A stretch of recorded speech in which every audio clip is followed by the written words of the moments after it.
Diễm xin chào cô chú, anh chị, các bạn và các em. Nhận được yêu cầu về món bánh mì ngọt tuổi thơ, bánh mì phi nho sữa thì hôm nay Diễm chia sẻ công thức này. Công thức bột đó Diễm có thay đổi chút xíu, vì vậy mà khi bánh nguội bánh vẫn mềm ngon dù để xa ngày luôn. Phần nhân thơm béo, bánh mềm xốp, cách làm thì đơn giản. Bây giờ mình cùng vào bếp làm món bánh mì phi nho sữa này với Diễm nha.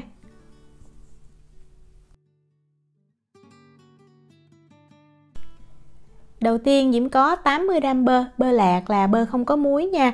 Và một trong những nguyên nhân làm cho bánh khi nguội bị cứng đó chính là mình dùng bơ lạnh.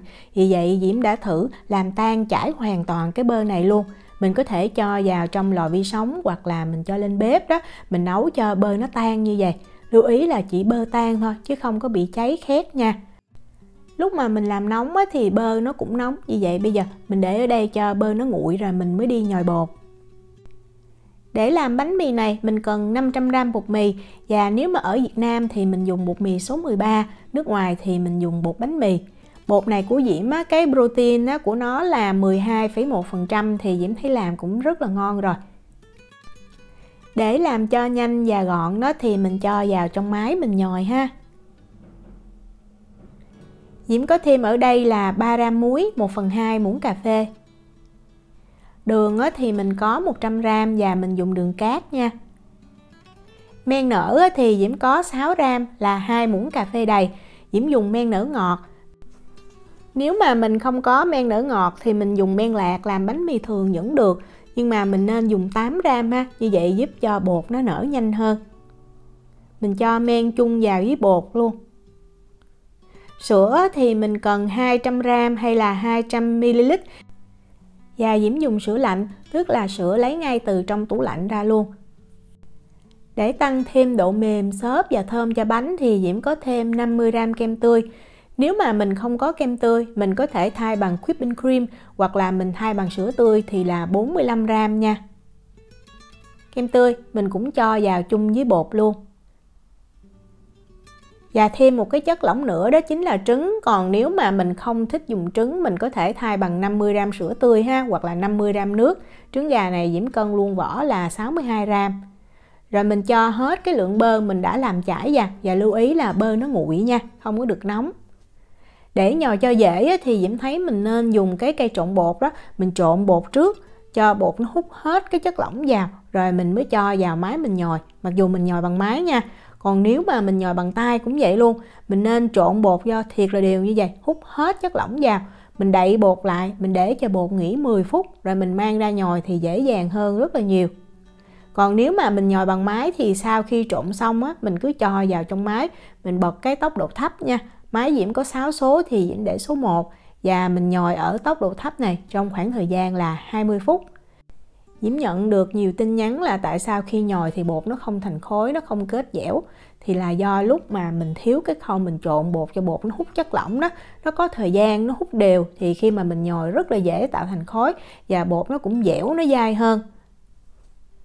Đó, cái này là Diễm nhồi được 20 phút nè. Mình nhìn khối bột rất là mịn, dẻo dai. Cầm lên là không dính vào trong cái thau nhồi luôn. Với cái cách làm này và làm bơ chảy như vậy thì Diễm thấy lúc mình nhồi rất là ít bị tách bơ, nhất là những nơi có khí hậu nóng như là Việt Nam. Bột này bây giờ mình túm bột lại cho tạo thành một cái khối tròn, rồi mình mang mình ủ cho bột nở gấp đôi. Tùy nhiệt độ nhà mình thì cái thời gian mà ủ bột nở gấp đôi nó sẽ chênh lệch nha. Nhà Diễm nhiệt độ là 24 độ C, vì vậy Diễm ủ trong thời gian là 2 tiếng 120 phút thì Diễm thấy bột nó nở đạt. Nếu mà khí hậu nóng 30 độ C thì Diễm nghĩ ủ chừng 60 cho tới 75 phút là bột đã nở đạt rồi. Bây giờ mình đi làm nhân bánh. Bánh mì phi nho sữa thì không thể nào thiếu bột sữa được nha. Bột sữa thì Diễm dùng hiệu này. Mình mua trong siêu thị của Việt Nam là có. Công thức này thì mình cần 100g. Mình cho bột sữa vào trong một cái thau to chút nha. Để tạo độ ngọt thì Diễm có 60g đường bột. Nếu mà mình không có đường bột, mình có thể dùng đường cát, mình xay nhuyễn cũng được. Đường bột thì Diễm dùng hiệu này. Còn nếu mà mình thích ăn ngọt hơn nữa thì mình có thể dùng 75g hoặc là giảm, nếu mà mình ăn lạc cũng được luôn. Để tạo độ thơm và cái màu đẹp thì Diễm có thêm 20g bột kem trứng hay là bột Custard, ở Việt Nam còn gọi là bột sư tử đó. Nếu mà mình không có thì mình có thể bỏ qua và mình thêm vào 1 muỗng cà phê tinh chất vani. Cho bột kem trứng vào chung với lại hỗn hợp đường và bột sữa luôn. Để cho khi mà mình nướng nhân nó không có bị tách bơ thì Diễm có thêm 10g bột mì. Mình dùng bột mì đa dụng hoặc là mình dùng cái bột mì mình nhồi bột cũng được luôn nha. Rồi bây giờ mình lấy cái phới lòng đó, mình trộn cho tất cả những cái nguyên liệu khô này nó thiệt là đều với nhau, tạo thành một cái hỗn hợp bột nó mịn và nó tơi như vậy. Để tăng thêm độ thơm béo và kết dính thì Diễm có thêm 100g bơ. Bơ này cũng là bơ lạc, bơ không có muối nha. Và tùy mình mình có thể lấy bơ ra trước để ở nhiệt độ phòng khoảng 1 tiếng cho bơ nó mềm. Diễm thì Diễm cho vào trong lò vi sóng, Diễm bật lên 20 giây. Tức là lấy bơ liền trong ngăn mát tủ lạnh ra luôn á. Đó, cho nó vừa mềm như vậy. Lưu ý là bơ mềm chứ không phải bơ chảy nha. Tại bơ chảy lúc mà mình trộn vô nhân cái nhân nó sẽ bị nhão. Cho hết 100g bơ mềm này vào chung với lại cái hỗn hợp khô nè. Rồi mình đeo bao tay vào và mình bóp cho bơ nó đều với lại những cái nguyên liệu khô, thành một cái hỗn hợp bột mà nó tơi ra. Nó không có nhão nha. Nó tơi và nó xốp, nhưng mà lúc mà mình nắm lại thì nó tạo thành khói. Đó, tơi xốp như vậy. Thì mình lấy 100g nho khô đó, mình cho vào. Mình dùng nho đen vậy, hoặc là nho vàng, nho xanh cũng được luôn. Diễm dùng hiệu này ha. Cho nho khô vào rồi thì mình cũng trộn để cho nho khô nó đều với lại cái hỗn hợp nhân này. Và tùy mình thích ha. Như vậy mình có thể chia nhân mình do thành từng cái cục nó chắc, nhưng mà Diễm thích ăn cái nhân nó mềm đó, vì vậy Diễm cho thêm vào đây 50g kem tươi. Rồi mình trộn lên. Lúc đầu trộn thì mình thấy khô, nhưng mà khi kem tươi nó thấm thì sẽ tạo thành một cái hỗn hợp nó đặc ha. Nó không có nhão, nhưng mà nó đặc và nó không có bị khô. Vì vậy khi mình ăn cái bánh nó mềm nhân bên trong nó ẩm, nó ngon hơn là mình dùng cái cục nhân nó khô, ăn dễ bị ngán. Vậy là mình làm xong nhân rồi. Bột này là Diễm đã ủ được 2 tiếng nè, mình thấy nó đã nở căng lên như vậy. Bột ủ đạt là phải căng mịn láng ha, mình sờ vào mình thấy rất là mềm luôn. Như vậy thì khi mà mình làm bánh nó mới nở, nó xốp, nó mềm, nó ngon. Mình lấy bột ra nhẹ nhàng, không có đấm xẹp cái bọt khí nha. Đó, mình cứ lấy ra nhẹ nhàng như vậy, giữ nguyên cái khối bột.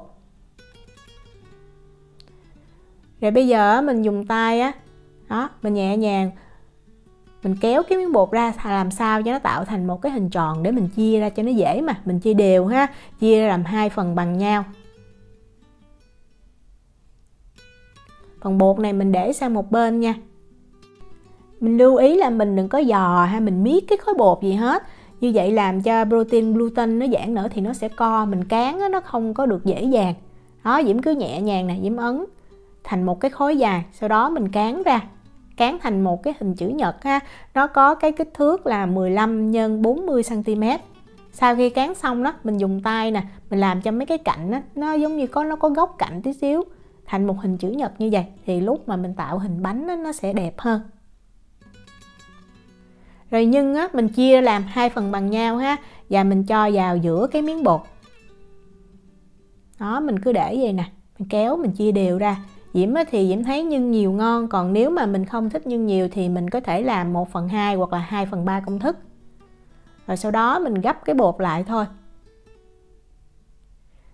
Mình kéo hai cái đầu lại cho nó đều nha.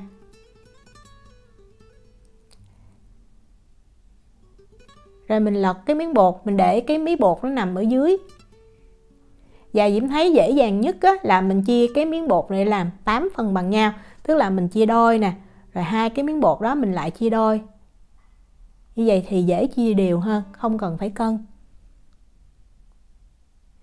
Đó, vậy là mình đã tạo hình xong rồi. Với công thức này mình làm được 16 cái bánh thì Diễm chia làm 2 cái vỉ nướng. Và bây giờ mình mang bột này mình ủ cho nó nở gấp đôi nha.